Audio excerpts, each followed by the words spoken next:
Abrimos la mesa de En Perspectiva en este miércoles 4 de mayo de 2016. Lo hacemos con saludos para Teresa Herrera, buen día. Buen día, Monsieur.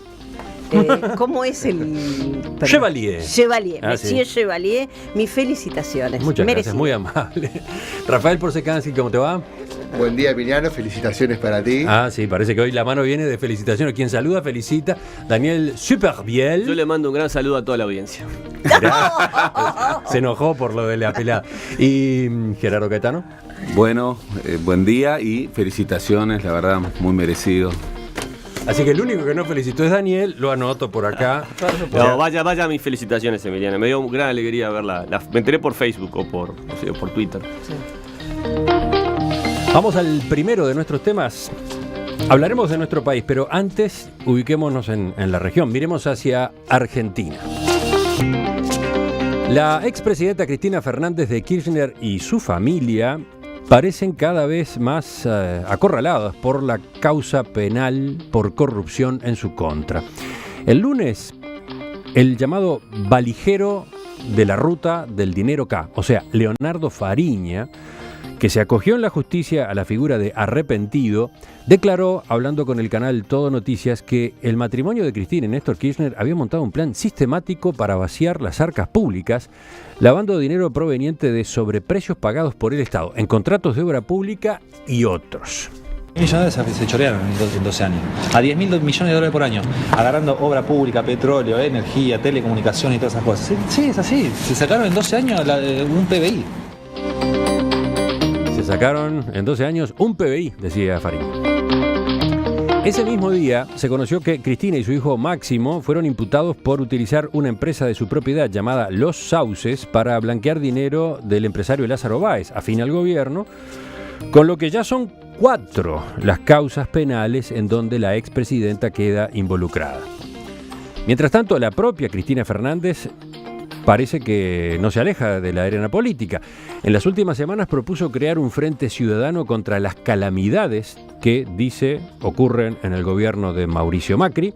Inauguró la Fundación Patria, un nuevo think tank del kirchnerismo. Se reunió con diputados de su partido, el Frente para la Victoria, y también con organismos de derechos humanos. ¿Cómo están viendo a Cristina Fernández en estas condiciones?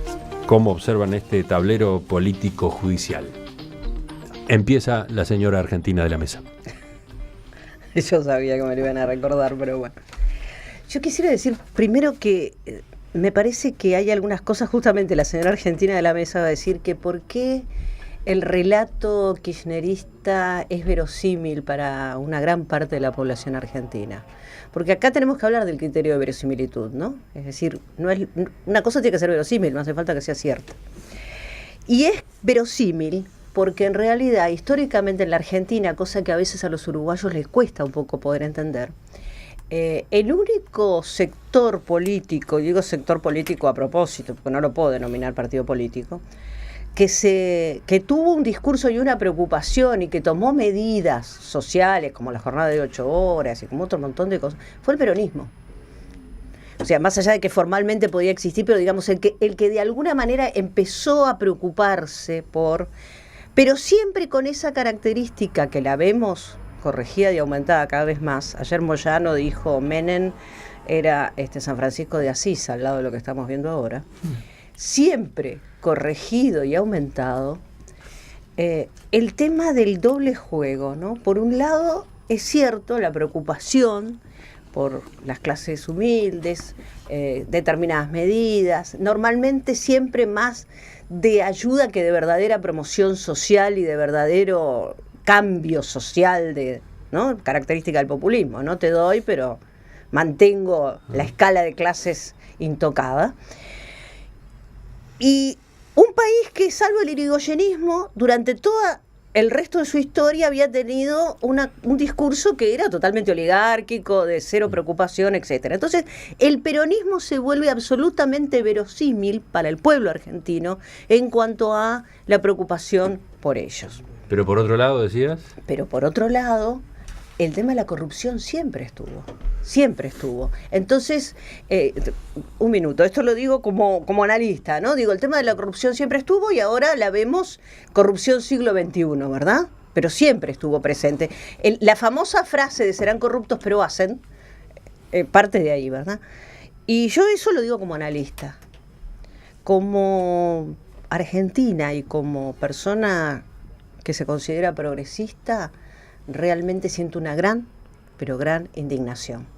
Permítanme separarme un poco del rol de analista en este momento, porque me parece que decirle a la gente que apropiarse de cosas como los derechos humanos, apropiarse de cosas para hacer un relato mentiroso, y que realmente cuando uno mira después los números de la Argentina fracturada, dividida, con la proporción de pobreza que tiene, con todas las dificultades que hay, realmente es indignante.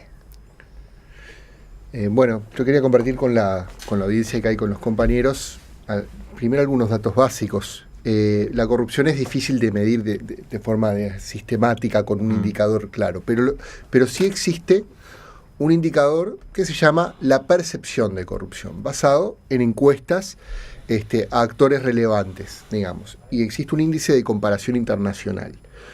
Es una referencia más allá después del estudio de los diferentes casos y denuncias que se hagan. En ese índice de percepción de corrupción, la Argentina sistemáticamente de 2000 en adelante, si uno va desde el menos corrupto al más corrupto, la Argentina está a mitad de tabla en el mundo y entre los mayores de América Latina. Está en el puesto 100, sistemáticamente, desde antes de estos escándalos. Es decir, como bien decía Teresa, la corrupción es un fenómeno de larga data en Argentina. Menem se puede citar incluso la dictadura militar argentina. Ni qué hablar. Muy lejos quedó aquel Arturo Illia, un presidente honesto que terminó trabajando de panadero. Pero bueno, segunda precisión. Argentina, Venezuela, Brasil. Los tres grandes referentes de, entre comillas, el progresismo latinoamericano. Los tres salpicados por escándalos de corrupción mayúsculos. Otra vez, ninguno de los tres empieza, la corrupción en ninguno de los tres casos empieza con el progresismo, pero el progresismo en algunos casos lo continúa y en otros incluso lo profundiza. Venezuela, en ese mismo índice de percepción de la corrupción, es el peor país latinoamericano ubicado. Está como 160 en el ranking.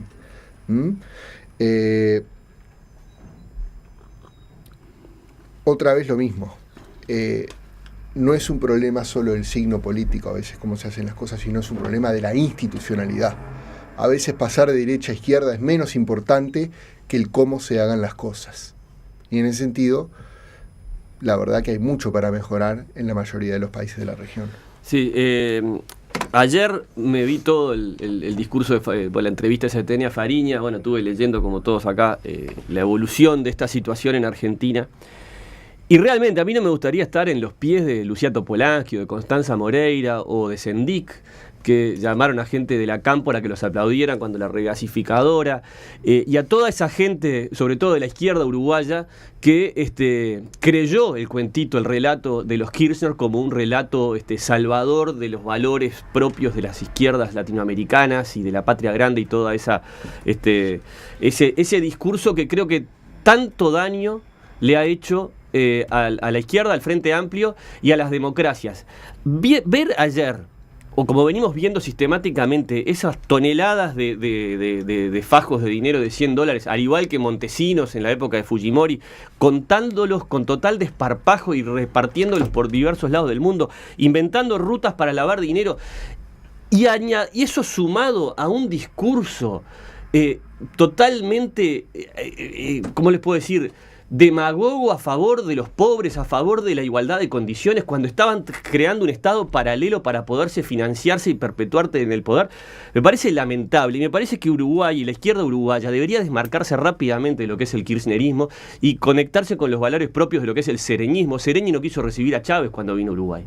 Cuando Chávez vino a Uruguay, Sereñi no lo quiso recibir. Entonces, ¿por qué la izquierda, tan clave para los procesos democráticos de Uruguay, no logra desmarcarse del kirchnerismo y marcar una posición bien clara diciendo que Uruguay no quiere eso, no quiere la cámpora, no quiere este tipo de discurso enfundado en una legalidad obtusa y mentirosa como lo que ha sido el kirchnerismo? A mí me preocupa mucho cómo este contagio que empezamos a ver, donde tratar de decir algo que no es, como por el tema del licenciado de Sendik, donde querer imponer un relato por más que la realidad te esté demostrando otra cosa, a mí me preocupa muchísimo. No va a ocurrir en todos los sectores, Daniel, porque ya lo sabemos que para algunos sectores de izquierda es más importante la vieja dicotomía oligarquía-pueblo que corrupción tras cristalinidad. Ya lo sabemos, en algunos. No en todos, ¿eh? Tuvimos, para empezar, 3 enfoques bien distintos, ¿no? El de Teresa, muy centrado en Argentina misma, Rafael dándole a esta situación argentina contexto regional, Daniel conectando con Uruguay y con la izquierda uruguaya. ¿Por dónde vas tú, Gerardo? Yo voy con una pregunta difícil. ¿Qué es el peronismo? El más sorprendido de que en alguna oportunidad al peronismo se le hubiera referido como izquierda hubiera sido Juan Domingo Perón. Sin duda. Juan Domingo Perón venía del fascismo. Y en realidad, la mejor definición que yo encontré del peronismo, se la escuché a un gran historiador argentino, Tulio Alperín Dongui, que dijo: el peronismo es una estrategia de conquista del poder. Totalmente. Lo que Teresa asiente, Daniel asiente, Rafael sonríe. Es un tropismo de poder impresionante. Una gran capacidad de conquistar poder, una gran capacidad de recuperar poder. Pero eso no vale para otros partidos políticos, muchos movimientos en el mundo. Un partido siempre... ¿Qué más es el peronismo? Claro, lo que ocurre es que en el peronismo la referencia del poder es absoluta. Total. Yo también le escuché a un amigo peronista decir una cosa absolutamente inmoral. Decir, el traidor es el que pierde. El traidor es el que pierde. En ese tropismo de poder, en esa idea de que lo que importa es el poder, los contenidos pueden variar. Cristina Fernández de Kirchner y Menem, los dos son absolutamente peronistas. Néstor Kirchner igual. ¿Cuál era la referencia? El poder. Y en la dimensión del poder, el dinero, en la Argentina, en cualquier lugar, pero en la Argentina particularmente, importa y mucho. Importa y mucho. Cuando nosotros hemos visto esa obsesión que tenía Néstor Kirchner en decir, para hacer política hay que tener dinero, era la misma obsesión que tenía Perón. Era la misma obsesión que tenía Menem. Era la misma obsesión que tiene Cristina Fernández de Kirchner. De allí... Pero, no sé, tengo miedo de interrumpirte, Gerardo. No, para nada. Me queda la duda siguiente. ¿Esta corrupción era para hacer política o era para beneficio propio? Para las dos cosas. Bueno, claro. Para las dos cosas. Da la sensación, por lo que ha ido trascendiendo en los últimos meses, como en Brasil, que también era para beneficio propio. Como en Brasil. Para las dos cosas. Claro. Con una diferencia respecto a Brasil. El mesalao era para hacer política. Pero hay otros escándalos en Brasil. Pero el petrolao era para meterse la plata en el bolsillo. Exactamente. Las dos acusaciones que ha tenido Dirceu son distintas. Y en la última, Dirceu se probó que se metió dinero en el bolsillo. Las dos son absolutamente terribles. Por eso, lo primero que hay que decir, el peronismo no fue izquierda, no es izquierda ni nunca será izquierda. Nunca. ¿Y por qué ese encandilamiento con el kirchnerismo de parte de algunos movimientos de izquierda? Porque, y bueno, del relato. En primer lugar, en el Uruguay, la izquierda uruguaya nunca fue peronista. No, al revés. Claro, el Uruguay fue el país menos peronista, yo diría, como dicen los argentinos, el país más gorila de toda América Latina. Claro. Cuando acá cayó Perón en el 55, el embajador que nombró la Libertadora, que fue un régimen oprobioso también, Totalmente. fue Alfredo Palacios, que era el líder histórico del Partido Socialista. Yo recuerdo a Pibel Devoto en las clases contar la multitud que lo fue a buscar. Para la izquierda uruguaya, peronismo sonaba a fascismo. El equívoco emergió a partir de esto que se ha relatado. La cultura política argentina es una política en donde la izquierda no tiene prácticamente afincamiento. No. Entre otras cosas, ¿por qué? Porque el mundo de los trabajadores lo conquistó mediante prácticas populistas el peronismo, con un agregado más.